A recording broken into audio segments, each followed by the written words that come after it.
Esther era apenas um nome, sussurrado pelo vento seco que castigava a madeira podre da cabana. Mas para a jovem de 23 anos, era a única coisa que ainda lhe pertencia. A mão pousada sobre o ventre proeminente, que se movia com a vida inquieta que carregava, Esther olhava para o horizonte sem fim da roça.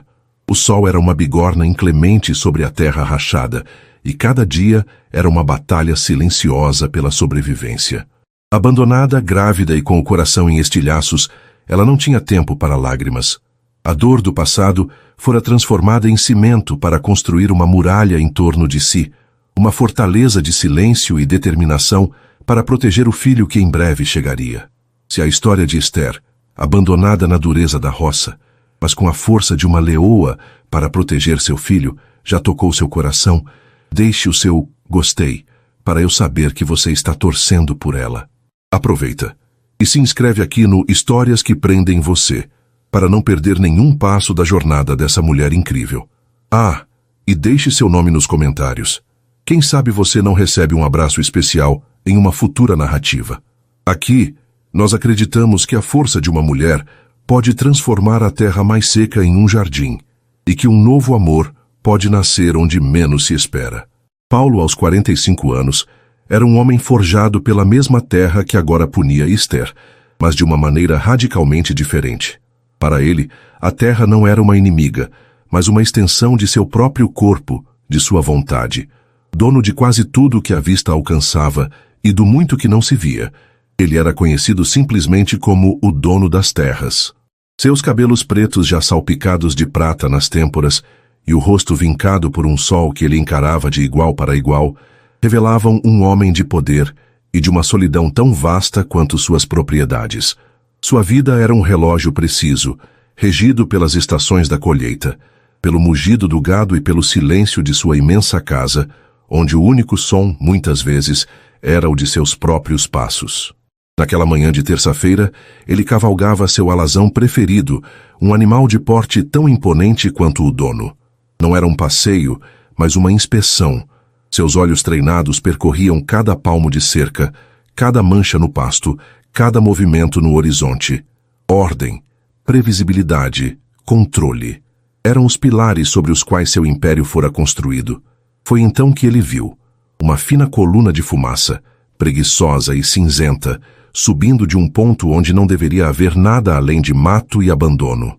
A cabana, ele sabia, estava ali há décadas, uma ruína esquecida nos confins de sua propriedade, um lugar que nem seus peões mais antigos se davam ao trabalho de visitar.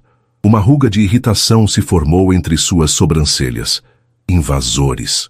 A palavra ecoou em sua mente com o peso de uma ofensa pessoal. Caçadores, talvez, ou algum andarilho buscando abrigo. Fosse quem fosse, era uma anomalia em seu universo ordenado. Uma peça fora do lugar. Esporeou o cavalo, o som dos cascos na terra seca um anúncio de sua aproximação. Ao chegar perto, a irritação deu lugar a uma curiosidade fria.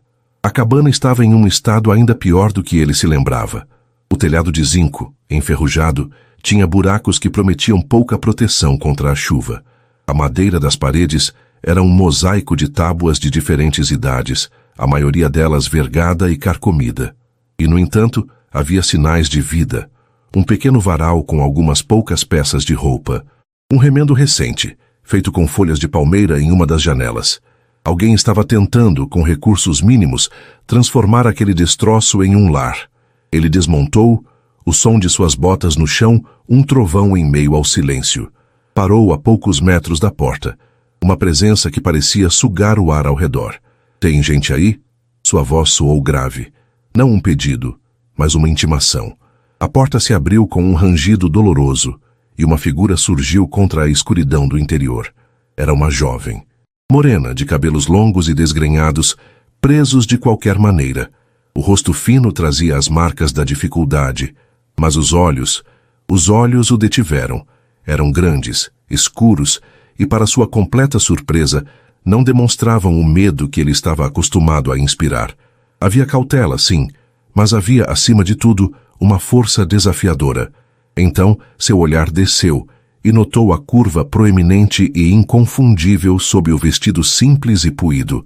Grávida. A irritação de Paulo se transmutou em algo mais complexo, algo que ele não soube nomear. Não era pena. Piedade era um sentimento que ele raramente se permitia, considerava uma fraqueza. Era um fascínio, uma intriga possessiva. Aquela mulher, naquela condição, naquele lugar, era a desordem em sua forma mais pura. "Quem é você?" ele perguntou, a voz ainda dura. "Esther", ela respondeu, o nome saindo de seus lábios com uma simplicidade que o desarmou por um instante. Ela não ofereceu mais nada. Sem sobrenome, sem história, sem desculpas, a mão dela foi instintivamente para o ventre. Um gesto de proteção que não passou despercebido por ele. "Esta é minha propriedade", ele afirmou o óbvio, testando-a. "Eu sei." A voz dela era baixa, mas firme. "Não pretendo ficar. Só preciso de um tempo." O olhar dele varreu a figura dela, da cabeça aos pés. A magreza, a barriga de talvez 6 ou 7 meses, os pés descalços sobre a terra quente. A lógica dizia para mandá-la embora. Dar-lhe algum dinheiro e despachá-la para a cidade mais próxima. Era o procedimento padrão, o jeito limpo e eficiente de resolver problemas. Mas as palavras não saíram. Ele se viu preso por aquele olhar que não se desviava do seu. "Tempo para quê?" ele inquiriu, a voz com um quê de impaciência. "Para meu filho nascer. Depois eu dou um jeito. Eu dou um jeito." A frase ficou suspensa no ar quente. Tantos já haviam lhe dito aquilo, geralmente em tom de súplica. Nela soava como um fato. Uma promessa a si mesma. Paulo sentiu uma pontada de algo que poderia ser confundido com admiração, mas que em sua alma se traduzia em um desejo de controle. Aquela força, aquela teimosia, não podiam florescer ali, naquela miséria. Tinham que ser gerenciadas por ele. "Você não pode ficar aqui", ele disse finalmente. "Não é seguro. Não tem nada." "Eu tenho o suficiente", ela retrucou, o queixo levemente erguido. Ele a encarou por mais um longo momento. O sol batia em seu rosto, mas ele parecia não sentir. Uma decisão se formava em sua mente, fria e calculista como uma transação de negócios. Ele não ia expulsá-la. Tampouco ia deixá-la ali, entregue à própria sorte. Ele ia fazer do seu jeito. "Vou mandar um dos meus homens trazer comida e água. Um médico virá vê-la amanhã", ele decretou, já se virando para montar em seu cavalo. Esther deu um passo à frente, a surpresa finalmente quebrando sua fachada de calma. "Não precisa. Eu não quero caridade." Paulo parou com o pé no estribo e a olhou por sobre o ombro. Um sorriso mínimo, quase imperceptível e desprovido de qualquer calor, tocou seus lábios. "Não é caridade, moça. É uma questão de ordem. Não quero uma mulher e uma criança mortas nas minhas terras. Suja a propriedade." A crueldade calculada daquelas palavras a atingiu como um tapa. Era para ser assim. Ele não estava oferecendo ajuda, estava exercendo poder, estava deixando claro quem mandava. Ela recuou um passo, o brilho desafiador em seus olhos momentaneamente ofuscado pela humilhação. Ele montou, agora em sua posição de poder, olhando-a de cima. "Não saia daqui. Meus homens estarão vigiando os arredores, para sua proteção." A última palavra foi dita com uma ironia fina, que ela captou perfeitamente. Sem esperar resposta, ele virou o cavalo e partiu, deixando para trás uma nuvem de poeira e uma Esther paralisada. O som dos cascos diminuiu, até ser engolido pelo silêncio da roça. Ela ficou ali de pé, sentindo o coração bater descompassado. O encontro fora breve, mas a tinha esgotado mais do que um dia inteiro de trabalho. Aquele homem. Ele não a olhou como um salvador. Ele a olhou como quem encontra um animal exótico e raro e decide, por capricho, colocá-lo em uma jaula. Naquela tarde, como prometido, um caminhão velho da fazenda chegou. 2 peões, sem jeito e sem olhá-la nos olhos, descarregaram caixas de mantimentos, galões de água mineral, um colchão novo, cobertores e até mesmo um pequeno fogareiro a gás. Esther observou tudo em silêncio, o coração um nó de sentimentos conflitantes. Alívio, porque não precisaria se preocupar com a fome nos próximos dias, e um medo profundo, porque cada item daquele era um tijolo a mais no muro que ele estava construindo ao seu redor. Um dos homens, o mais velho, chamado Inácio, um capataz de confiança de Paulo, aproximou-se antes de ir embora. "O patrão mandou avisar que o doutor da cidade vem amanhã de manhã", disse ele, tirando o chapéu em um gesto de respeito formal. E mandou eu ficar de olho por aqui. Vou montar acampamento ali perto daquele morro. Se precisar de alguma coisa, é só gritar. Ele não disse, mas ela entendeu. Ele não estava ali para ajudá-la. Estava ali para vigiá-la. Para garantir que a peça não saísse do lugar que o dono das terras havia determinado para ela. Quando o caminhão partiu, Esther entrou na cabana agora abarrotada de coisas que não eram suas. O cheiro de novo do colchão e dos cobertores misturava-se ao cheiro de mofo e abandono do lugar. Ela sentou-se na beirada do catre velho que usava, ignorando o conforto novo ao lado. Olhou pela fresta da janela. Ao longe, no pé de um pequeno morro, viu a fumaça de uma nova fogueira subindo. A fogueira do seu vigia. A liberdade precária que ela conhecia, a dura liberdade da miséria e da solidão, havia acabado. Ela estava segura. Estava alimentada. E estava mais prisioneira do que nunca. O homem que se chamava dono das terras não tinha lhe oferecido um resgate. Tinha lhe dado uma nova forma de aprisionamento. Uma onde as correntes eram feitas de pão, remédios e da vigilância constante de um homem que ela não conseguia, e talvez nunca conseguisse, decifrar. E em sua mansão silenciosa, Paulo serviu-se de uma dose de uísque, sentou-se em sua poltrona de couro e, pela primeira vez em anos, não pensou em gado, em safras ou em dinheiro. Pensou em um par de olhos desafiadores e em uma teimosia que ele, inexplicavelmente, precisava domar. A obsessão havia lançado suas raízes frias em seu peito. O dia seguinte, ao encontro com Paulo, amanheceu com uma névoa fina e fria, um alívio raro do calor constante. Esther mal dormira, sobressaltada por cada ruído da noite, imaginando os olhos do vigia fixos na escuridão de sua cabana. A promessa da visita do médico a enchia de um pavor contido. Era mais uma invasão, mais uma peça do jogo de poder daquele homem. Por volta das 9 horas, um carro robusto, empoeirado, mas caro, abriu caminho pela trilha esburacada. Dele desceu um homem de meia-idade, de cabelos grisalhos e óculos de aros finos, carregando uma maleta preta. Era o doutor Arantes, um médico conhecido na cidade mais próxima, um homem acostumado a consultórios climatizados e pacientes que pagavam caro por seu tempo. Estar ali, nos confins da fazenda de Paulo, era claramente uma ordem, não uma escolha. Dona Esther? Ele perguntou, a voz polida soando deslocada naquele ambiente de miséria. Esther apenas assentiu, recuando para dentro da cabana para lhe dar passagem. Ela sentia-se exposta, vulnerável. A consulta foi rápida, profissional e humilhante. Ele aferiu sua pressão, ouviu o coração forte do bebê com um estetoscópio frio, fez perguntas sobre sua alimentação e seu histórico. Esther respondia com monossílabos, o corpo tenso, a mente em alerta. Cada pergunta parecia uma intrusão, cada toque uma violação de seu pequeno e frágil mundo. Dr. Arantes, por sua vez, tentava manter uma fachada de neutralidade, mas era impossível não se chocar com a situação. A jovem era forte. A gravidez parecia seguir sem complicações, mas as condições eram abismais. O risco de uma infecção, de uma complicação no parto, de qualquer imprevisto se tornar uma tragédia, era absurdamente alto. Você está bem, considerando as circunstâncias, ele disse por fim, guardando seus instrumentos. Mas este não é um lugar para uma mulher dar à luz. É perigoso. Você precisa de cuidados, de higiene, de acesso rápido a um hospital. Eu vou me virar, ela respondeu a frase que se tornara seu mantra. O médico suspirou. Um homem prático diante de uma teimosia que ele não compreendia. Vou relatar minha avaliação ao Sr. Paulo. A decisão final é dele. Aquelas últimas palavras soaram como uma sentença. A decisão final é dele. Esther não era uma paciente. Era um problema a ser avaliado e relatado ao verdadeiro dono da situação. Quando o carro do médico partiu, a sensação de aprisionamento se intensificou. Ela não era dona nem de seu próprio corpo, nem de seu próprio destino. Eles pertenciam de alguma forma ao dono das terras. A uma distância segura, Paulo recebeu o telefonema do Dr. Arantes. A voz do médico era clara e objetiva, listando os riscos com a precisão de um cirurgião. Ela é saudável, Paulo. Uma fortaleza, eu diria. A natureza foi generosa.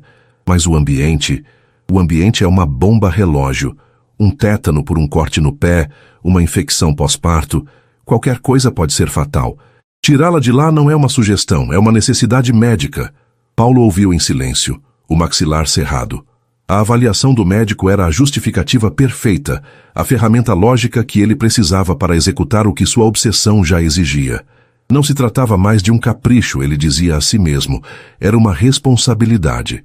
Uma questão de vida ou morte. A vida da criança, claro. Era sempre mais fácil justificar suas ações quando se focava no bebê. Ele não mandou o recado. Foi pessoalmente no final da tarde. Encontrou-a sentada do lado de fora da cabana, remendando uma pequena roupa de bebê com linha e agulha. A cena o atingiu de uma forma inesperada. Havia uma domesticidade, uma paz naquela imagem que contrastava violentamente com a brutalidade do ambiente. E isso, por alguma razão, o irritou. O médico já me passou o relatório. Ele começou sem rodeios, parando a uma distância respeitosa, mas imponente. Esther não levantou o olhar da costura. Imagino que sim. Ele foi claro. Você não pode ter essa criança aqui. A voz dele não admitia discussão. Era a voz de quem assina um contrato, de quem dá uma ordem de colheita. Arrume suas coisas. Você vai se mudar para a casa de hóspedes na sede da fazenda. Agora ela o olhou, e o fogo estava de volta em seus olhos. Eu não vou para lugar nenhum. Agradeço os mantimentos, mas minha vida não lhe diz respeito. Engana-se, ele retrucou, dando um passo à frente. A partir do momento em que você e essa criança estão nas minhas terras, a vida de vocês me diz respeito. A casa de hóspedes é confortável, tem uma enfermeira de sobreaviso e fica perto da cidade. É o melhor para o seu filho. A menção ao filho foi um golpe baixo, e ambos sabiam disso. Era o único argumento contra o qual a fortaleza de Esther não tinha defesas. A leoa dentro dela, que lutava por sua própria liberdade, fraquejava diante da necessidade de proteger sua cria. Ela olhou para a cabana miserável, para o chão de terra batida, para o teto esburacado. Imaginou seu bebê ali, frágil e indefeso. Um nó de desespero se formou em sua garganta. Eu não serei sua prisioneira, ela sussurrou, a voz carregada de uma fúria impotente. Você será minha hóspede, ele corrigiu, a voz fria. Bem cuidada e segura. É pegar ou largar, Esther. A alternativa é eu mandá-la embora daqui, para a estrada, com nada além da roupa do corpo. A escolha é sua. Era uma escolha que não era escolha. Uma chantagem velada pela lógica da proteção. O silêncio que se seguiu foi pesado, quebrado apenas pelo zumbido dos insetos. Por fim, com o peso do mundo sobre os ombros, ela baixou a cabeça e deu um único e quase imperceptível aceno. A rendição. Paulo sentiu uma onda de triunfo, mas não era uma sensação limpa. Era turva, misturada com algo que ele não reconhecia. Ele vencera, mas o olhar derrotado dela não lhe trouxe a satisfação que esperava. A mudança foi rápida e impessoal. Um dos caminhões da fazenda veio buscar seus poucos pertences, que mal enchiam uma única caixa de papelão. Esther entrou no carro de Paulo, um veículo luxuoso cujo cheiro de couro novo parecia sufocá-la. Durante todo o trajeto até a sede da fazenda, ela não disse uma palavra, mantendo o olhar fixo na paisagem que passava pela janela. Uma paisagem que, de repente, parecia zombar dela com sua vastidão e beleza. A casa de hóspedes era, na verdade, uma casa inteira, afastada da mansão principal por um jardim meticulosamente cuidado. Era linda, com paredes brancas, janelas amplas que iam do chão ao teto e uma varanda com vista para um vale verdejante. Por dentro, era ainda mais opressora. Móveis de madeira maciça, sofás com almofadas macias demais, um quarto com uma cama king-size coberta por lençóis de algodão egípcio e um banheiro com uma banheira e torneiras douradas que ela não saberia como operar. Uma mulher mais velha, de cabelos grisalhos presos em um coque e um sorriso gentil, a esperava na porta. Bem-vinda, senhora. Meu nome é Maria. O senhor Paulo me pediu para cuidar de tudo que a senhora precisar.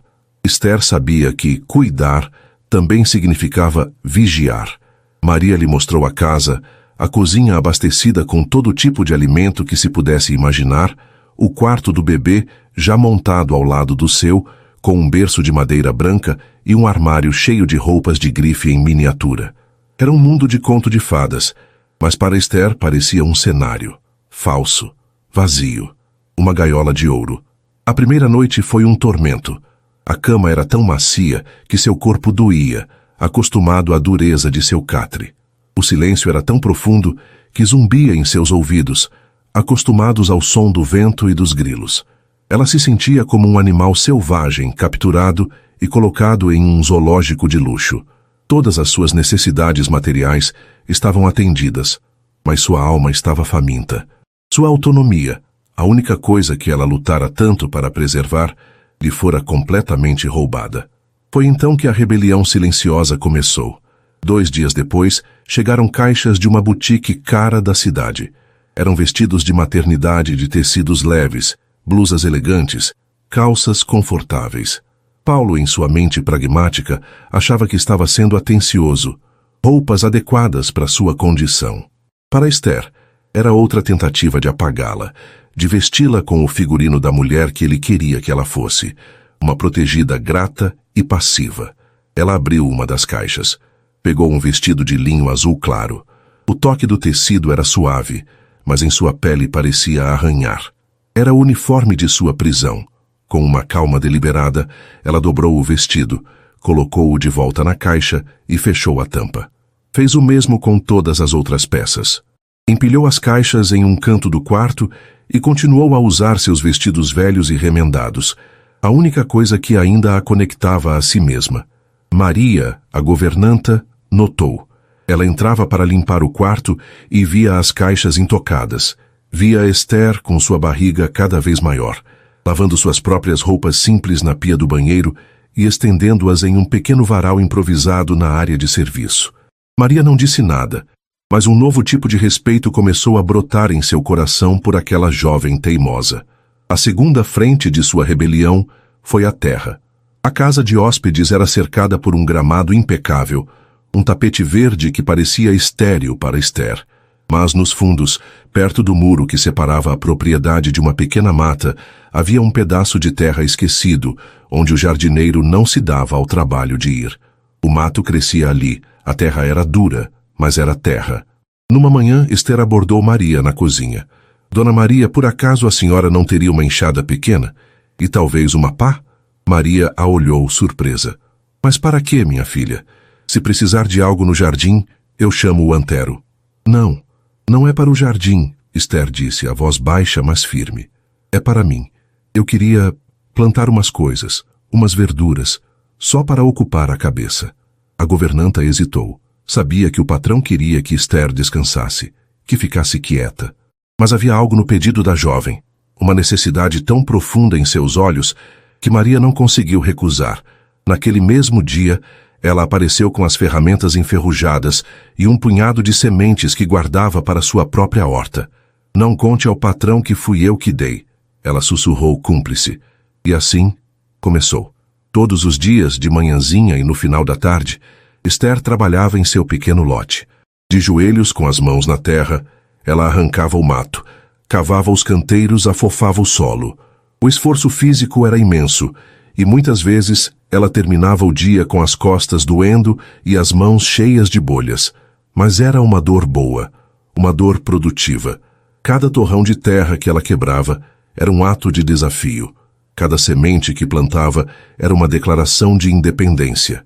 Ali, naquele pequeno retângulo de chão, ela não era a protegida de Paulo. Era a dona de seu próprio trabalho. Paulo, é claro, soube de tudo.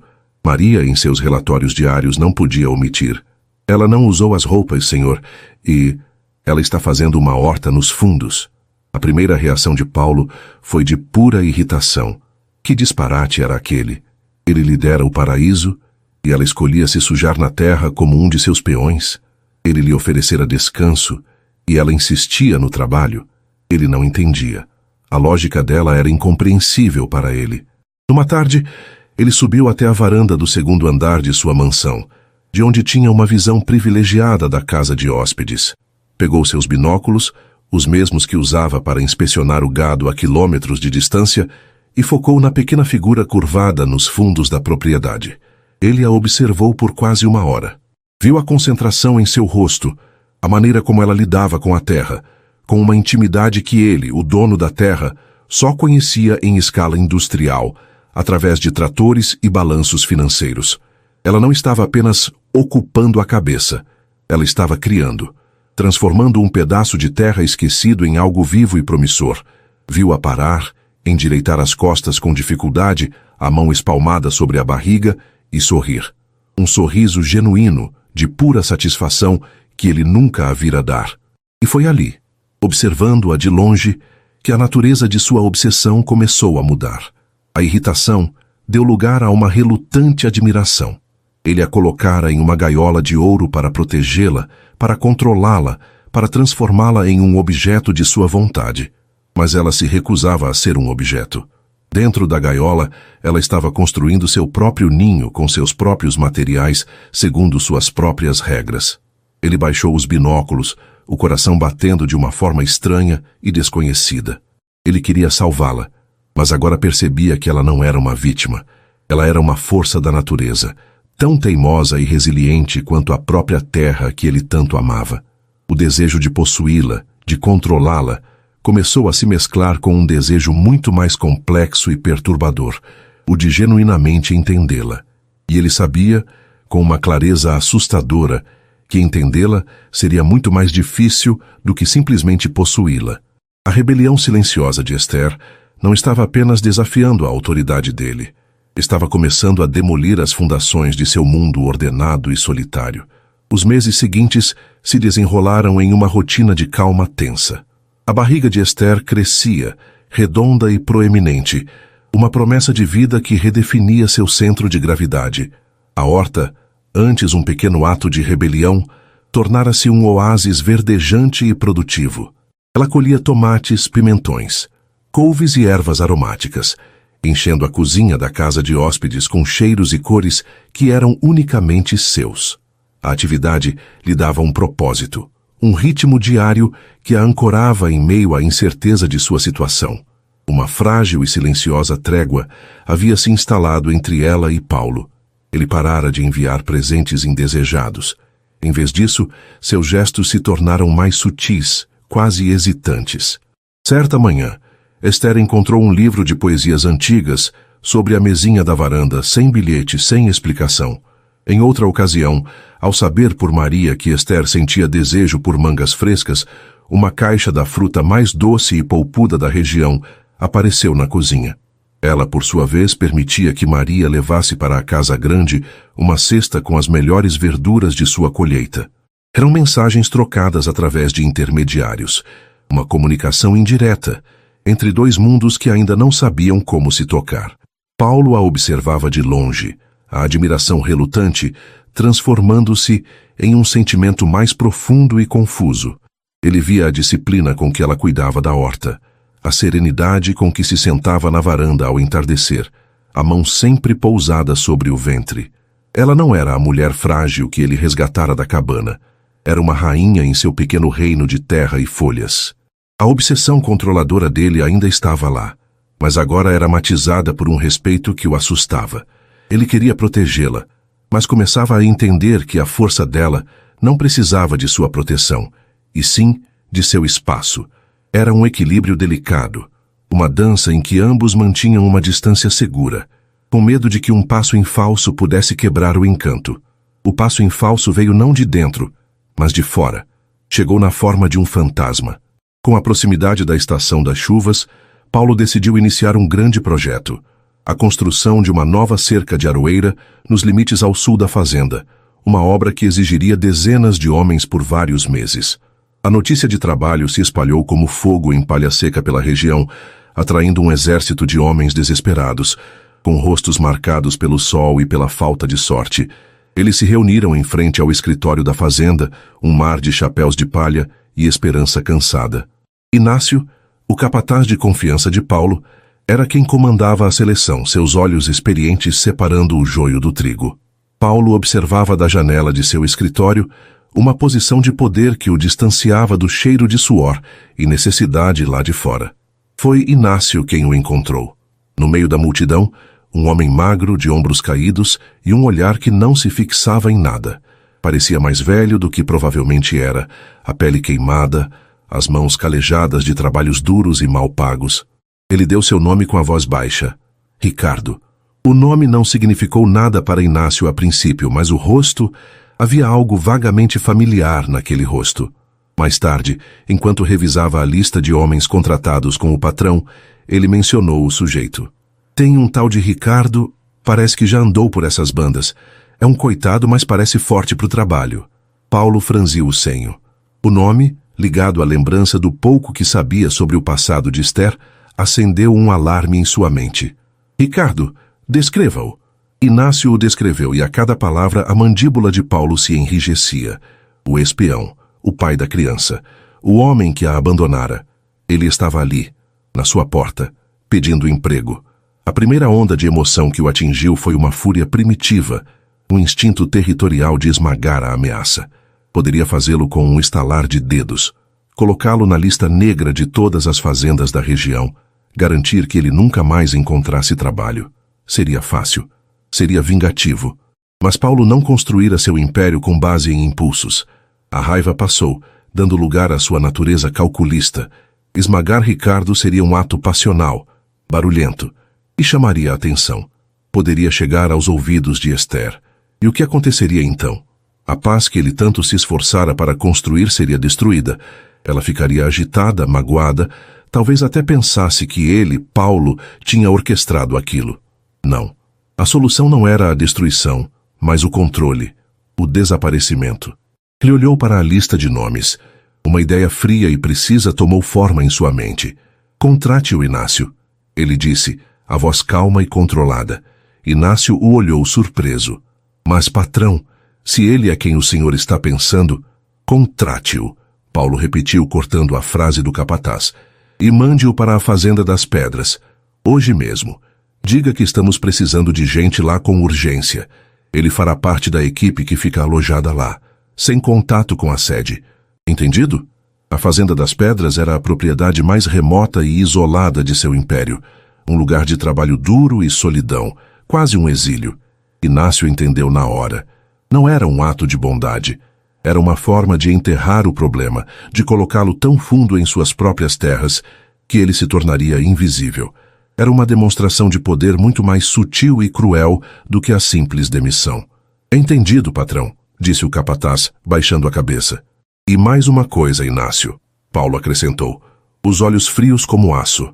Ninguém deve saber disso, especialmente a Dona Maria. E sob nenhuma circunstância, este assunto deve chegar aos ouvidos de Esther. Estamos falando da paz dela, da saúde dela, na reta final da gravidez. Não quero que ela seja perturbada com fantasmas do passado. Eu estou a protegendo. Fui claro? Como água, patrão, garantiu Inácio, e retirou-se, deixando Paulo sozinho com sua decisão. Paulo caminhou até a janela e olhou na direção da casa de hóspedes. Ele se sentia justificado. Estava agindo como um guardião, removendo um espinho antes que ele pudesse ferir a pele delicada da mulher que se tornara o centro de seu mundo. Ele não estava mentindo para ela, estava editando a realidade para o bem dela. Era um ato de proteção. Ele repetia para si mesmo, o maior ato de cuidado que poderia oferecer. Ele estava no controle. Tudo estava em ordem. A vida continuou. As semanas passaram. Esther sentia o bebê se mover com mais força, uma presença constante e vigorosa. A horta florescia sob seus cuidados. A trégua silenciosa com Paulo se mantinha. Ela se sentia segura, aninhada em uma rotina previsível, sem saber que sua paz era uma construção artificial, mantida por uma mentira que ele contara a si mesmo antes de contar aos outros. A verdade, como costuma acontecer, chegou por acaso. E não veio com um trovão, mas com a conversa mole de um dia quente. Um caminhão de entregas da Fazenda das Pedras veio à sede buscar um novo motor de bomba d'água.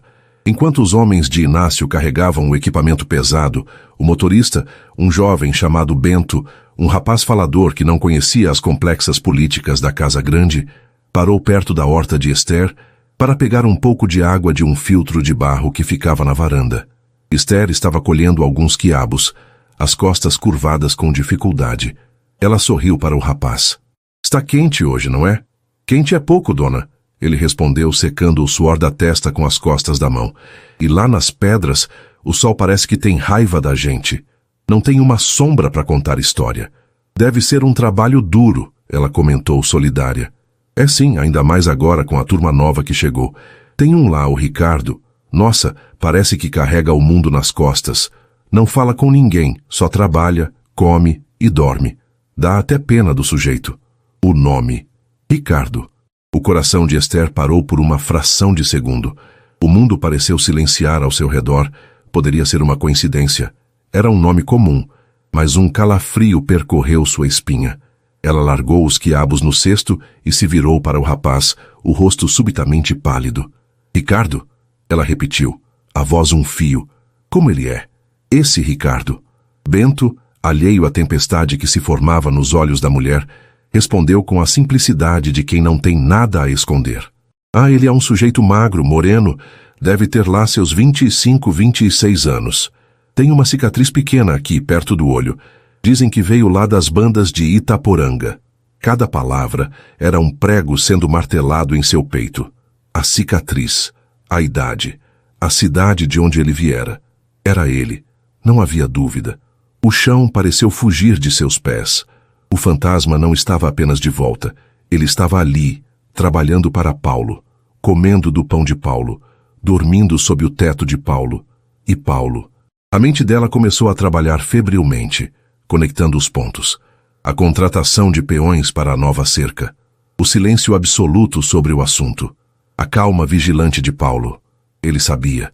Ele soube o tempo todo. Obrigada pela informação, ela disse a Bento, a voz irreconhecível, oca. Ela se virou e entrou em casa, deixando o rapaz confuso na varanda. Dentro da segurança da casa, a dor a atingiu com a força de uma onda. Mas não era a dor da lembrança de Ricardo. A ferida do abandono já estava cicatrizada, coberta por camadas de resiliência e pela nova vida que crescia dentro dela. A dor que a rasgava agora era nova, mais afiada e infinitamente mais profunda. Era a dor da traição. Paulo não a havia protegido. Ele a havia enganado. Ele a observara cuidar de sua horta, lera seus livros, aceitara suas verduras, tudo isso enquanto mantinha aquele segredo. Ele a tratara como uma tola, uma criança frágil que não podia ser exposta à verdade. Toda a frágil confiança que ela começara a depositar nele, cada pequeno gesto que ela interpretara como um sinal de respeito, tudo se desfez em pó. A gaiola de ouro, que ela aprendera a tolerar, de repente se tornou sufocante, suas barras invisíveis de engano e manipulação apertando sua garganta.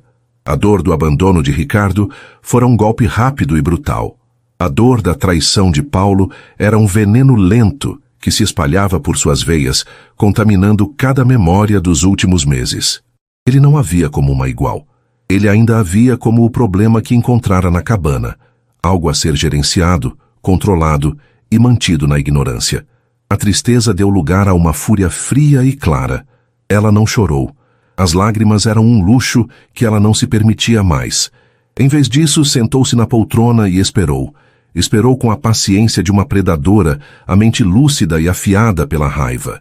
Quando Paulo chegou ao entardecer, como fazia às vezes para ver como ela estava, encontrou-a sentada na sala mal iluminada. A atmosfera estava carregada. Esther, está tudo bem? Ele perguntou, sentindo a mudança no ar. Ela levantou os olhos para ele. Não havia fogo neles, havia gelo. Ricardo está trabalhando para você, ela disse. Não era uma pergunta, era uma afirmação. Paulo parou, pego de surpresa. Ele abriu a boca para negar, para criar uma história, mas o olhar dela o desarmou. Ela sabia. Como? Ele começou. Isso não importa. Ela o cortou, a voz cortante. Ele está na Fazenda das Pedras. Você o contratou há semanas. E você escondeu isso de mim. Ele recompôs-se, recorrendo à justificativa que ensaiara em sua mente tantas vezes.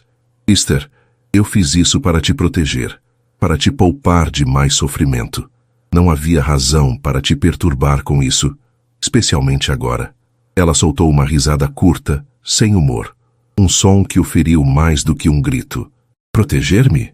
Ela se levantou, a barriga proeminente tornando seu movimento majestoso e desafiador. Você não me protegeu, Paulo. Você me diminuiu. Você olhou para mim e decidiu que eu não era forte o suficiente para lidar com o meu próprio passado.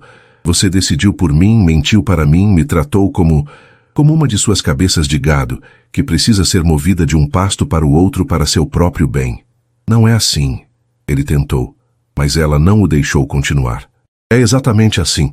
Você acha que eu me importo com o Ricardo? Aquele homem não existe mais para mim.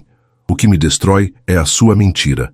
O que me mata é perceber que para você eu nunca deixei de ser a coitada da cabana, a mulher que precisa ser tutelada pelo dono das terras.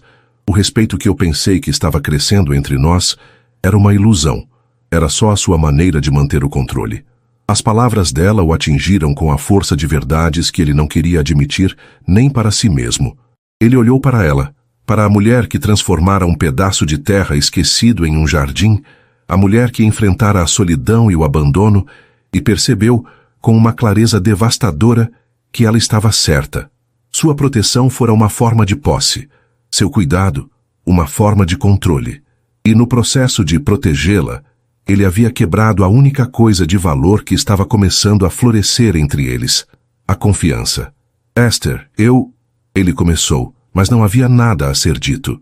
As desculpas eram vazias diante da profundidade da ferida que ele abrira. Ela balançou a cabeça, os olhos agora brilhando com uma determinação gélida. Não diga nada. Não há nada que você possa dizer. Ela lhe deu as costas, um gesto de demissão final, e caminhou lentamente para o quarto, fechando a porta atrás de si. O som suave do clique da fechadura ecoou na sala silenciosa como o estalar de um osso se partindo. O elo frágil entre eles havia se rompido. Os dias que se seguiram à revelação foram de um silêncio glacial, mais opressor do que qualquer grito. A casa de hóspedes, antes uma gaiola de ouro, transformou-se num mausoléu da confiança perdida. Esther movia-se por ela como um fantasma com um propósito. Cumpria suas rotinas com uma precisão mecânica, cuidava da horta, preparava suas refeições, caminhava ao entardecer, mas a sua presença era impenetrável. Seu bom dia a Maria era uma formalidade dita com os lábios, mas que nunca chegava aos seus olhos. Quando cruzava com Paulo à distância, seu olhar era polido e distante, como se olhasse através dele. Ela erguera uma muralha de gelo ao seu redor, e ele não tinha ferramentas para quebrá-la. Para Paulo a situação era enlouquecedora. Ele era um homem acostumado a resolver problemas com ordens, dinheiro ou força. Mas como se conserta o silêncio? Como se luta contra uma decepção tão profunda que se recusa a ser apaziguada? Ele se viu impotente, um rei deposto em seu próprio castelo. Vagava pela casa grande, o uísque tornando-se um companheiro mais frequente. A solidão que antes era um hábito, agora era um castigo. A imagem do rosto de Esther, desprovido de qualquer emoção, além de uma mágoa fria, o assombrava. Ele tentara controlar uma pequena parte do mundo dela, e no processo, perdera qualquer acesso que um dia sonhara ter. A possibilidade de ela simplesmente desaparecer, de pegar suas poucas coisas e sumir na estrada, era uma ameaça real e constante que corroía suas noites. Enquanto Paulo se afogava em sua frustração, Esther encontrava na sua raiva uma clareza inesperada. A dor da traição, depois de arder, começou a forjar algo novo dentro dela. Um plano. Ela passava horas em sua horta, mas seu olhar ia além dos canteiros verdejantes. Aquele pequeno pedaço de terra era a prova de sua capacidade. Ela o transformara. Ela o fizera dar frutos. Era a única coisa naquele lugar que era verdadeiramente sua, criada por seu suor e teimosia. E foi ali, com as mãos sujas de terra, que a ideia germinou. Sobrevivência não era mais o suficiente. Gratidão era uma moeda que ela não estava mais disposta a pagar. O que ela queria não era fugir, mas fincar raízes. Raízes que ninguém pudesse arrancar. Ela não queria mais um teto emprestado ou comida oferecida. Ela queria sua própria terra. Por 3 dias, ela amadureceu o plano. Não era um sonho vago. Era uma estratégia. Ela conhecia as terras de Paulo por ouvir as conversas dos peões. Sabia dos lotes produtivos e dos esquecidos. Havia um em particular que ninguém queria. Um pequeno vale conhecido como Pedregal. Um lugar de solo rochoso e pobre, considerado infértil para a pastagem ou para as grandes culturas de soja e milho. Era inútil para o império dele, mas para ela representava uma tela em branco, um desafio, Uma oportunidade. Na quarta manhã, ela sentiu que estava pronta. A criança em seu ventre chutou com força, como se concordasse com sua decisão. Ela não pediu uma audiência. Simplesmente informou a Maria: preciso falar com o Sr. Paulo, no escritório dele, em 10 minutos. A mensagem direta e formal surpreendeu Paulo. Ele a esperou, o coração um tambor ansioso contra as costelas. Quando Esther entrou em seu escritório, o centro nevrálgico de seu poder, ela não parecia intimidada pela mesa maciça de jacarandá, pelas paredes cobertas de mapas de suas propriedades ou pelo cheiro de couro e autoridade. Ela estava calma, a postura ereta apesar do peso da gravidez. Em suas mãos, trazia uma única folha de papel dobrada. Sente-se, ele ofereceu, a voz mais rouca do que pretendia. Ela permaneceu de pé. Não vou demorar. Ela desdobrou o papel sobre a mesa dele. Não era uma carta, mas uma lista. Eu não quero mais a sua proteção, Paulo. Não quero sua caridade, nem sua casa, nem sua comida. Esther, o que você quer dizer com isso? Você vai embora? O pânico que ele tentava suprimir vazou em sua voz. Isso depende de você, ela respondeu, o tom de voz nivelado empresarial. Eu vim fazer uma proposta, uma negociação. Ele a encarou completamente desnorteado. Esperava lágrimas, acusações, súplicas. Não esperava um plano de negócios. Eu quero uma reparação. Ela continuou apontando para o papel. Pelo meu tempo aqui. Pela mentira. Pelo transtorno emocional que você me causou ao tentar me gerenciar como um de seus ativos. Eu quero que você me ceda um pedaço de terra. Terra? Ele repetiu, incrédulo. Sim, o lote conhecido como Pedregal. São 5 hectares, se não me engano. Inútil para você, mas suficiente para mim. Ele ficou em silêncio, tentando processar a audácia da proposta. O Pedregal era uma ferida na paisagem, um lugar que ele mesmo já considerara vender por uma ninharia. Aquela terra não dá nada, Esther. É um deserto de pedras. Esse será o meu problema. Ela retrucou sem vacilar. Além da terra, em meu nome e com escritura, eu preciso de um adiantamento, um capital inicial para comprar ferramentas, sementes, um sistema de irrigação básico e contratar ajuda para a construção de uma pequena cabana. Está tudo listado aí. Ela empurrou o papel na direção dele. Considere isso o pagamento final por tudo. Depois disso, você não me deverá mais nada, e eu não deverei nada a você.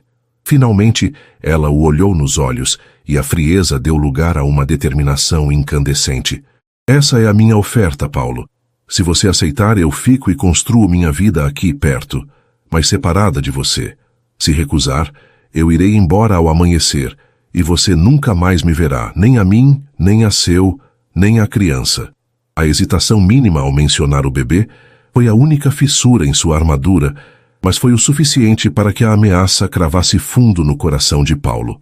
Ele olhou para ela, e pela primeira vez, não viu a vítima da cabana, nem a prisioneira da gaiola de ouro. Viu uma mulher de uma força monumental, uma estrategista que, encurralada, não fugia, mas contra-atacava com inteligência e coragem. Ele olhou para o papel, para os cálculos precisos que ela fizera.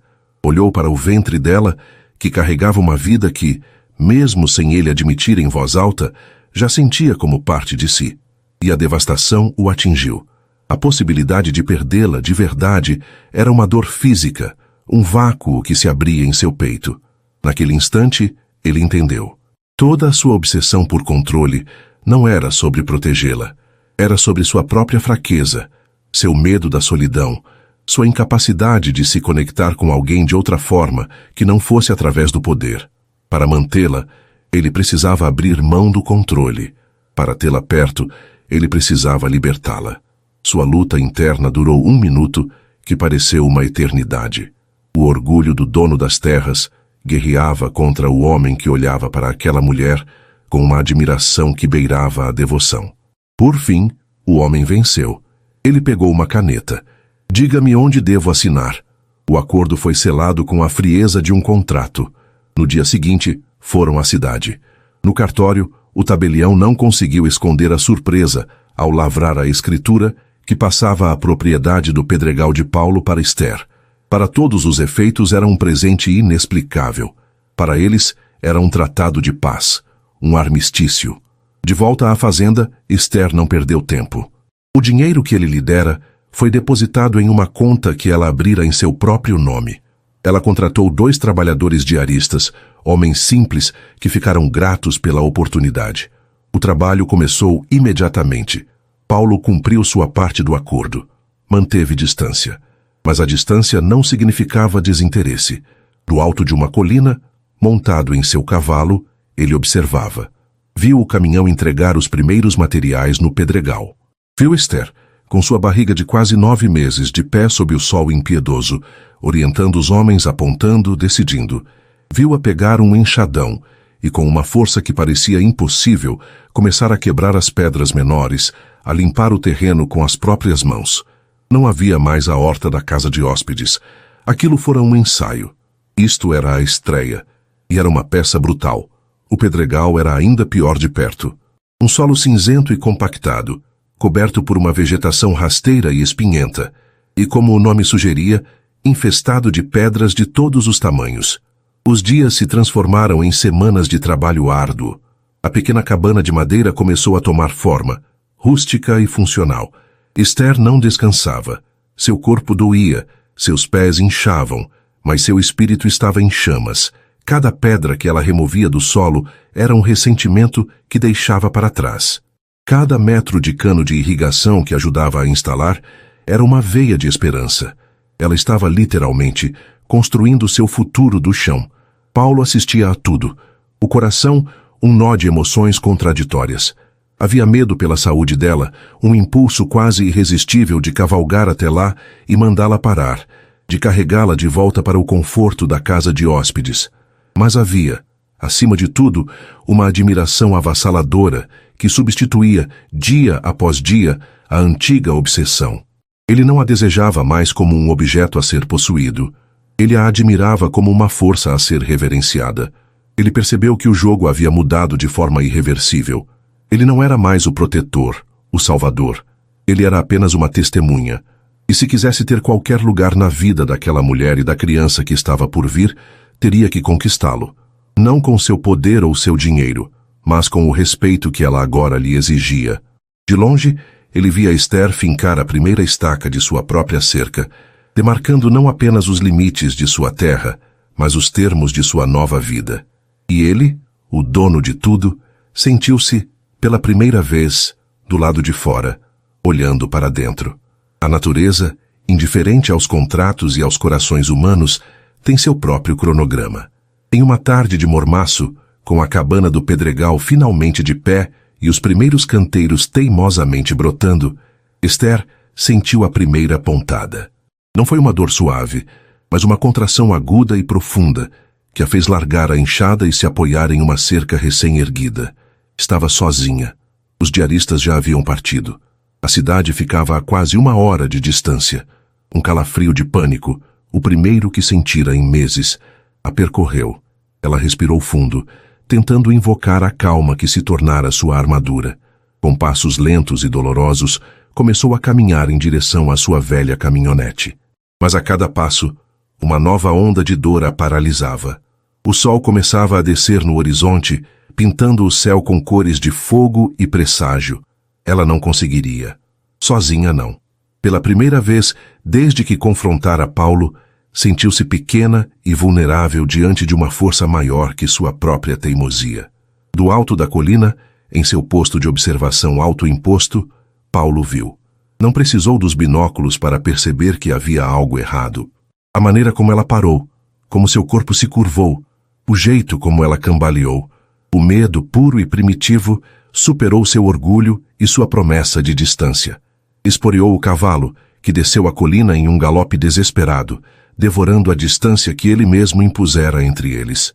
Ao chegar, encontrou-a ofegante, apoiada na caminhonete, o rosto pálido e coberto de suor.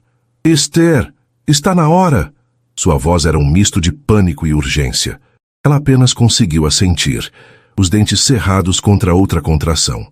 Não houve tempo para discussões, para permissões. Ele a pegou nos braços, surpreso com o quanto ela pesava, sólida e real, e a carregou para seu próprio carro, que ele deixara na estrada próxima. A viagem para o hospital da cidade foi a mais longa da vida de Paulo. Ele, o homem que controlava milhares de hectares, que negociava milhões, não tinha controle sobre nada. Era apenas um homem, dirigindo em alta velocidade por uma estrada de terra, lançando olhares aterrorizados para a mulher no banco do carona, que lutava sua própria batalha em um silêncio corajoso, quebrado apenas por gemidos contidos. No hospital, seu poder e seu dinheiro se tornaram ferramentas, não armas. Garantiram o melhor quarto, a melhor equipe, mas do lado de fora da sala de parto, ele era igual a todos os outros. Um homem impotente, andando de um lado para o outro em um corredor estéril, o cheiro de antisséptico sufocando-o. As horas se arrastaram. Cada grito que escapava pela porta era uma faca em seu peito. Ali, naquela espera angustiante, ele entendeu a futilidade de sua antiga obsessão. Controlar a vida de alguém era uma ilusão. A vida era uma força caótica, dolorosa e milagrosa. E tudo o que se podia fazer era estar presente. Quando uma enfermeira finalmente abriu a porta, o rosto cansado, mas sorridente, e disse: "É uma menina, forte e saudável." O alívio que o inundou foi tão avassalador que suas pernas cederam e ele teve que se apoiar na parede. Ele não conquistara nada. Tinha recebido um presente, uma dádiva. 3 anos se passaram. O tempo, com sua força paciente, transformou a paisagem e as almas. A propriedade antes conhecida como Pedregal era agora a Fazenda Orgânica Flor de Pedra. Um nome que Esther escolhera para honrar a beleza que ela fizera brotar da aridez. O que antes era um vale de pedras, agora era um tapete de vitalidade. Fileiras perfeitas de hortaliças, estufas onde cresciam morangos e tomates de variedades raras e um perfume de manjericão e alecrim que flutuava no ar. A pequena cabana de madeira se expandira, ganhando uma varanda e um pequeno galpão de embalagem. Esther não era mais apenas a mulher que desafiou o dono das terras. Era Dona Esther, uma empresária respeitada, cujos produtos orgânicos eram disputados por restaurantes sofisticados da capital e vendidos em mercados de luxo. Ela não apenas criara um negócio, criara um modelo. Um que provava que a terra, quando tratada com respeito e não com exploração, retribuía com abundância. A relação entre ela e Paulo também florescera, seguindo o mesmo ritmo orgânico.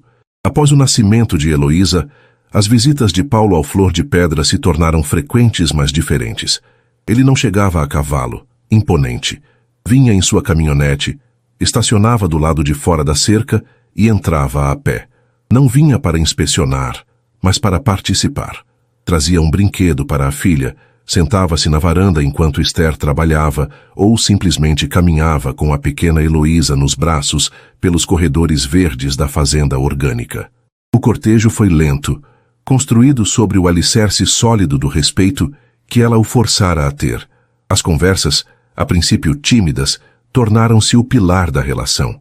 Ele começou a pedir a opinião dela sobre seus próprios negócios, intrigado por seus métodos inovadores. Ela, por sua vez, aprendeu a valorizar a experiência dele com os ciclos da terra e a logística do mercado. Tornaram-se parceiros de negócios, antes de se permitirem ser um casal, fundindo a força do império tradicional dele com a agilidade e a consciência do pequeno reino dela. O amor, quando finalmente foi admitido, não foi uma explosão de paixão, mas um reconhecimento sereno de que suas vidas eram mais ricas, mais completas, juntas. Paulo não se mudou para a cabana dela, nem ela para a mansão dele. Mantiveram seus espaços, mas derrubaram as fronteiras. O caminho entre as duas casas tornou-se uma trilha familiar, e a mansão silenciosa de Paulo ganhou os sons da risada de uma criança. Heloísa, com seus 2 anos e meio, era a personificação dessa união. Tinha os olhos escuros e expressivos da mãe e a presença forte e observadora do pai. Corria livremente entre os 2 mundos, igualmente em casa na cozinha rústica de Esther ou nos salões opulentos de Paulo. Para ela, não existiam 2 reinos, mas um só, grande e cheio de aventuras. Ela era o símbolo vivo não de um resgate, mas de uma parceria. A prova de que o amor verdadeiro não é sobre uma pessoa salvar a outra, mas sobre 2 pessoas construírem juntas um lugar seguro. Naquela tarde de fim de estação, Paulo e Esther estavam de pé, lado a lado, na mesma colina onde ele costumava vigiá-la. Agora, suas mãos estavam dadas, os dedos entrelaçados com uma familiaridade confortável. Aos pés deles, Heloísa corria atrás de borboletas, seus pequenos gritos de alegria, a trilha sonora perfeita para a cena. O sol poente lançava uma luz dourada sobre o vale, e a vista era de tirar o fôlego. De um lado, estendiam-se os campos de Paulo, vastos, ordenados, de um verde uniforme, a imagem da força e da tradição. Do outro, via-se a fazenda Flor de Pedra, um mosaico vibrante de diferentes tons de verde, com suas estufas brilhando como joias, a imagem da inovação e da resiliência. As duas propriedades não se confrontavam mais. Elas se encontravam fluindo uma na outra no horizonte. É bonito, não é? Paulo disse, a voz baixa, quase um sussurro. O seu mundo e o meu. O nosso mundo. Esther corrigiu suavemente, apertando a mão dele. Ela encostou a cabeça em seu ombro, um gesto de paz e pertencimento. Ele olhou para a filha, que agora abandonara as borboletas e tentava pegar um raio de sol com as mãos. Um sorriso terno, algo que poucos de seus empregados já tinham visto, transformou seu rosto. Olhe, Heloísa, ele chamou, a voz embargada de uma emoção que ele não mais se envergonhava de sentir. Tudo o que a vista alcança, a terra que se herda e a terra que se conquista, o antigo e o novo, é tudo seu. Esther sorriu, o coração transbordando. Ela não era mais a jovem abandonada na roça, nem o desejo de um homem poderoso. Ela se tornara a matriarca de um novo domínio, uma inovadora, tão dona da terra quanto o homem ao seu lado. Ela não fora salva por ele. Ela salvara a si mesma, e no processo ensinara a um rei solitário que o maior poder não está em possuir, mas em compartilhar. De mãos dadas eles olhavam para o futuro, um horizonte vasto onde os reinos dele e dela se fundiam, criando um legado para a filha que representava o melhor de ambos. E assim, a mulher abandonada na roça se tornou a rainha de sua própria terra, e o dono das terras aprendeu que o verdadeiro poder está em um amor construído com respeito. E aí, o que você achou do final de Esther e Paulo? Se a jornada de superação dela te inspirou e te prendeu do início ao fim, então não se esqueça. Inscreva-se agora no Histórias que Prendem Você e ative o sininho para não perder nenhuma emoção. Seu gostei nos mostra que histórias de mulheres fortes como a Esther são as que mais tocam o coração de vocês e nos incentiva a trazer mais tramas assim. Muito obrigado pela companhia e te espero na próxima história.